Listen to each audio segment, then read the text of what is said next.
যদি বেশি পরিমাণ ফাইটোপ্ল্যাঙ্কটন এবং বেশি পরিমাণ জুপ্ল্যাঙ্কটন তৈরি হয় তাহলে আমার অক্সিজেনের ঘাটতি হবে বটে, এর পরেও আমার ওখানে অ্যাসিডিক ব্যাকটেরিয়া তৈরি হয়ে যাবে, তখন মাছটাও বিভিন্ন রোগে আক্রান্ত হবে। এটা আমাদের খেয়াল রাখতে হবে। স্বাভাবিক মাত্রায় আমাদের খাদ্য এবং সার প্রয়োগ করতে হবে এবং স্বাভাবিক মাত্রায় আমাদের প্ল্যাঙ্কটন রাখতে হবে।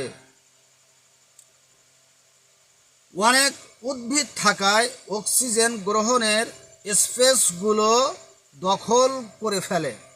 যখন আপনি বেশি পরিমাণ প্ল্যাঙ্কটন তৈরি করবেন, জুপ্ল্যাঙ্কটন তৈরি করবেন, ওইখানে আপনার আরও পরজীবী তৈরি হবে, ওখানে আরও ছোট ছোট ক্ষুদ্র প্রাণী তৈরি হবে।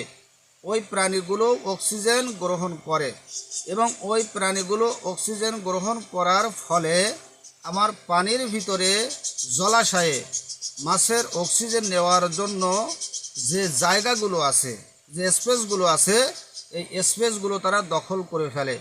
এইটা করার পরে মাছটা অক্সিজেন সংকটে পড়ে যায়। মাছটা দ্রুত অস্বাভাবিকভাবে লাফালাফি করে, চলাচল করে এবং চিংড়ি গলদা এরা পাড়ের কানা এসে লাগে। এজন্য বেশি পরিমাণ প্ল্যাঙ্কটন তৈরি করার চেষ্টা করলে হবে না, সেগুলো করাও আদৌ ঠিক হবে না, একসময় ক্ষতির মধ্যে পড়ে যেতে হবে। ফাইটোপ্ল্যাঙ্কটন দিনে অক্সিজেন তৈরি করে কিন্তু রাতে নিজে আবার অক্সিজেন গ্রহণ করে। আমাদের মাটিতে যে উদ্ভিদ কণাগুলো গজায়, ফাইটোপ্ল্যাঙ্কটন তৈরি হয়।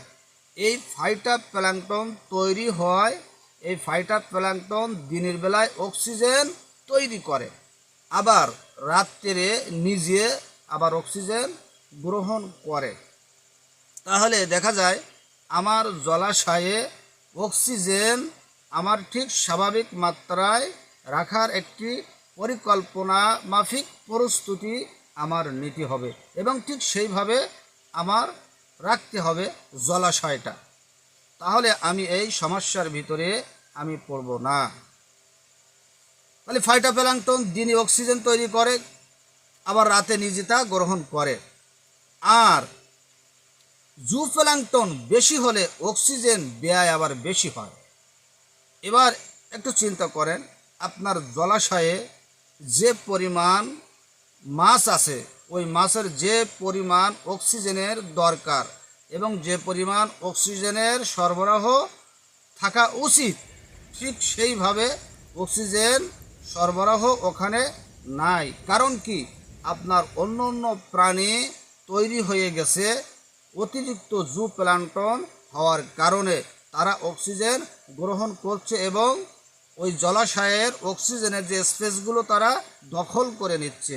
এর ফলে মাছগুলো আমার অক্সিজেন